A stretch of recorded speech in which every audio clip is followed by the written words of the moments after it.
Welcome to this daily guided meditation practice. This is the Attentive Mind. My name is Nathan and I'll be guiding you through this meditation practice today. Find yourself a seated position. Really, the goal, as always with the position, is to find something both sturdy and comfortable. You don't want to feel uncomfortable because then you'll be distracted by your body. You also want to find a sense of stability because then that allows us to feel like we're here. That we're not about to get up and move and do something else. That we're just here to stay here and now. So sitting in a chair really helps. You can, of course, sit in a formal meditation posture on the floor. Just find what works for you. We also keep our eyes open during this practice. But as always, and of course, if you practice with your eyes closed or if you're more comfortable doing that, feel free to do so. There are no hindrances here. But if your eyes are open, just leave the screen alone and drop your gaze gently down below you. Just glancing at the floor or the desk or whatever is just below you.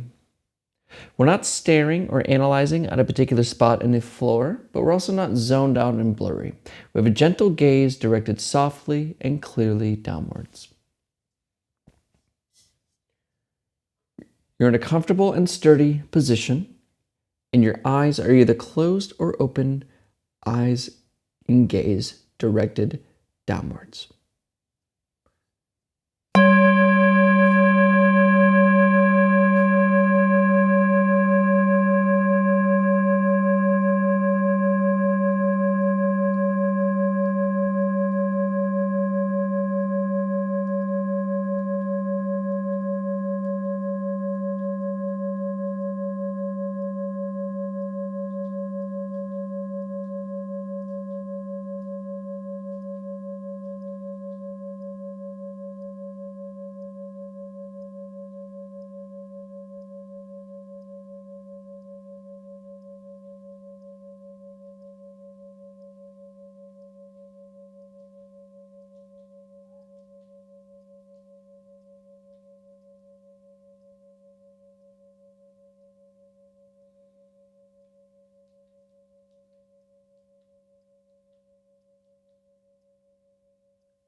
Let's begin today's practice by taking 3 deep breaths. We're going to breathe in through the nose and out through the mouth. And we're going to make sure that our out breath is about twice the length as the in breath. Ready? In through the nose, out through the mouth. In,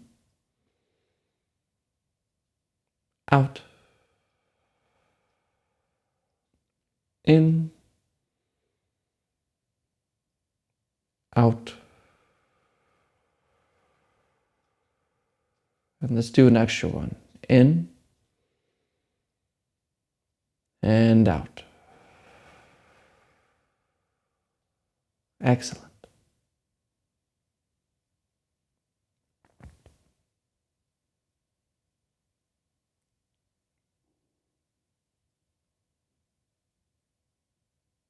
What is here right now?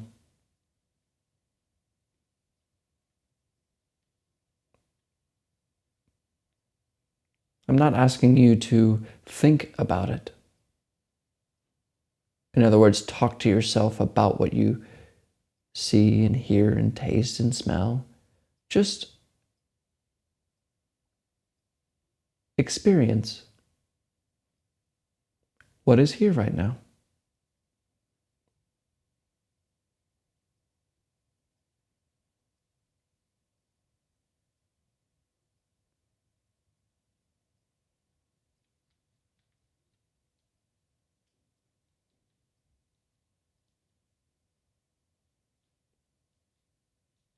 We're not running off to any place. We're not attaining anything. We're just allowing things to be as they are for no reason at all.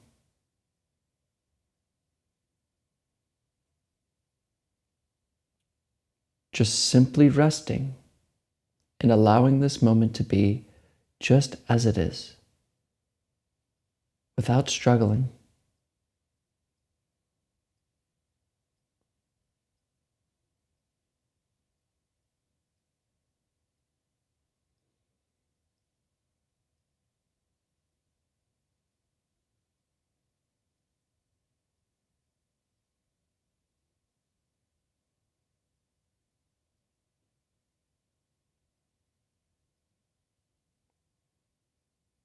And I'm probably catching you thinking right now. Or rather, I'm catching you paying attention to the words that are going on in your head, the monologue.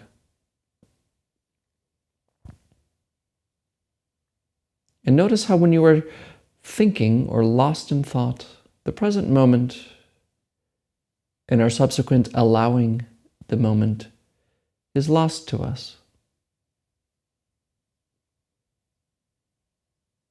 So instead of paying attention to thoughts and instead of trying to just pay attention to this moment, bring your attention lightly to the coming and going of the breath.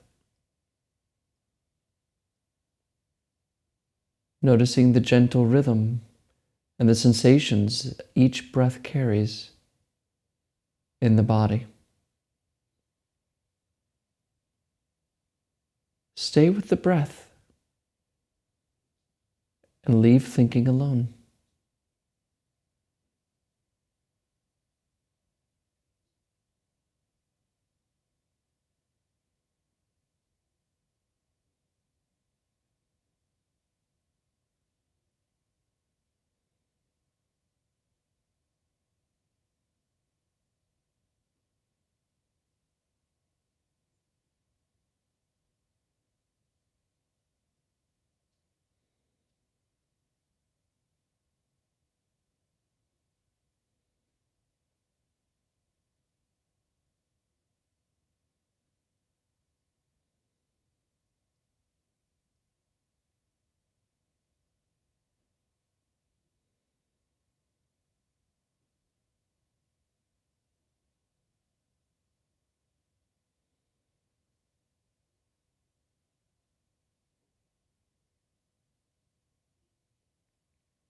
And maybe I'm catching you thinking again. And that's okay. It's important to understand that you don't need thoughts to stop or to disappear for us to notice the breath. We remain with the sensations of the breath as thinking is happening. We're just not getting involved. And we let it pass on by like the noise of the trees blowing in the wind outside your window. They're there. We're not pushing them away. We allow them.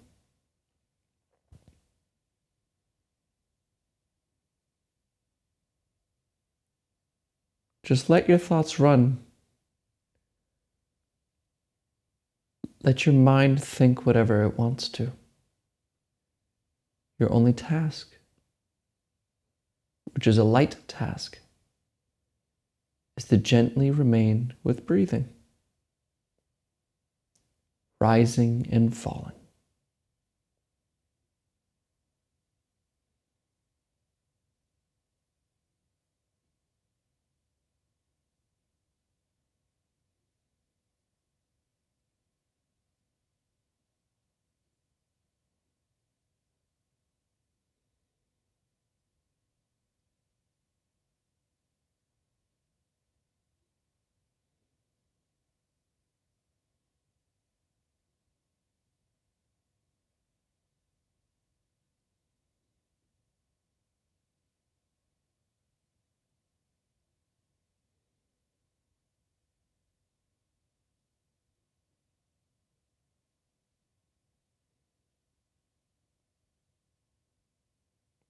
Come back.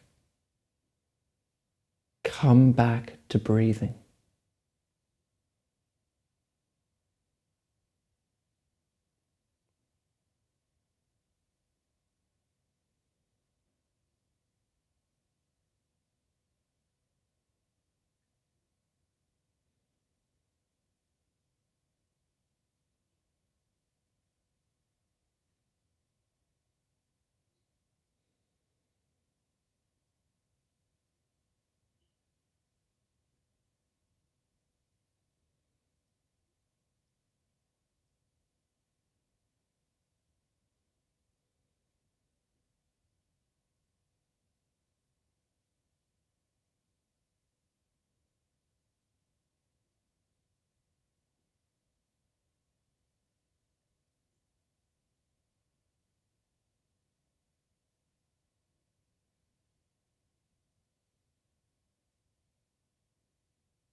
Wake up. Just leave it alone. Let it continue and leave it alone. Return to the breath, rising and falling.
All right, you can look at the screen.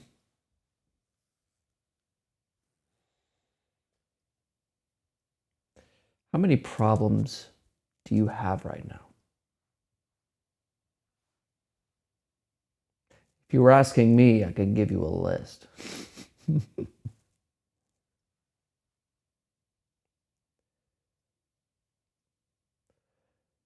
But, or maybe a better question is, does it feel like life to you is this kind of feeling like we're always running from a burning building, or trying to keep our head above the surface of the water just to breathe?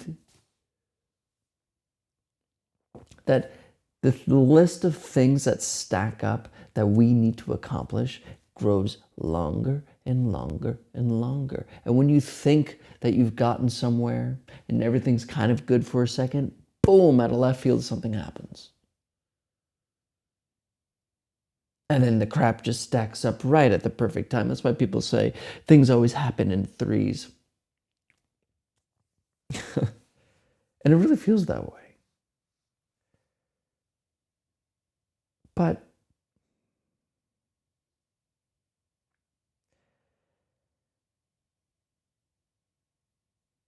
we have evolved.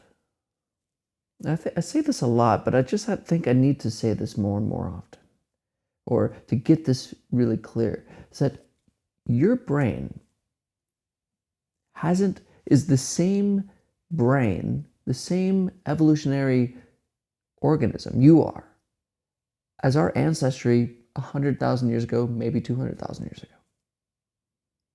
Like, we haven't physiologically changed, because it's actually a short time period on the large scale of evolution. But what has changed is our society, civilization, and culture. That's very new. And the same brain that evolved in a time when they were actually monsters around, like lions were a fear. Diseases randomly, we didn't even know what diseases were. You just die at any time. You could fall off a cliff. If you didn't go and risk your life every day, you wouldn't get food for the rest of everyone else, or even for yourself. There was a constant bombardment of things to worry about. So the thing that evolved during this time was this fault-finding mind. And it was a good thing. Because this fault-finding mind is what allowed us to accomplish superior... Now, lions are no problem now, right? Diseases? Most of us live, if you're in the modern world, 70, 80 years old. We don't die from simple infections. Before, you would get a little nick on your arm, and you could die from that, from horrible, horrible death from it being infected, because there's no factory making antibiotics.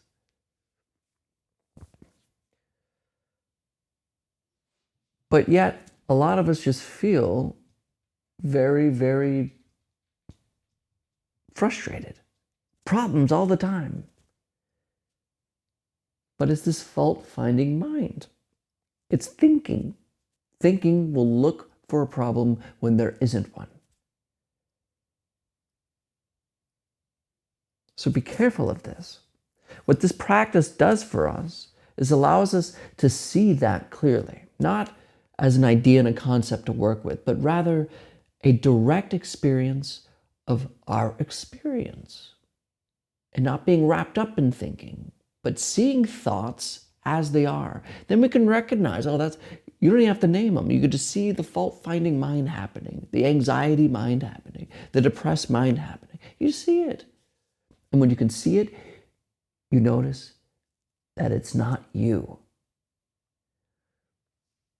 Thoughts are not you. You don't have problems. Thinking does. You don't have problems. Thinking does. So practice. It's the most important thing to do. Because if we don't practice and learn to leave thinking alone, to leave this system of biology alone, then we are taken by every thought in our head. If it's an anxious thought, we're anxious. Angry thought, we're angry. Sad thought, we're sad. Not, oh, there it comes and there it goes. Oh, there it comes, there it goes. Totally captured. What else is there more important to do than to look at this and seek through it? So just practice. Just practice. Whatever you do, practice. And I know I say that at the end of every video, but it's truly the only thing really worth doing. And there's other things, but this is a really important one. And if you're new here, I post a video like this every day. So join me if you want to learn about meditation or practice with me, and you don't want to get involved in the spiritual stuff, because I'm not here to show you any beliefs, just to help you see yourself, see your mind, look at your experience. And of course, if you have any questions, I answer all questions in a separate question and answer video, so please comment below and I'll answer them promptly. If I'm prompt about it. Last time I wasn't. But thank you again for showing up. And as always, and without exception, I'll see you tomorrow.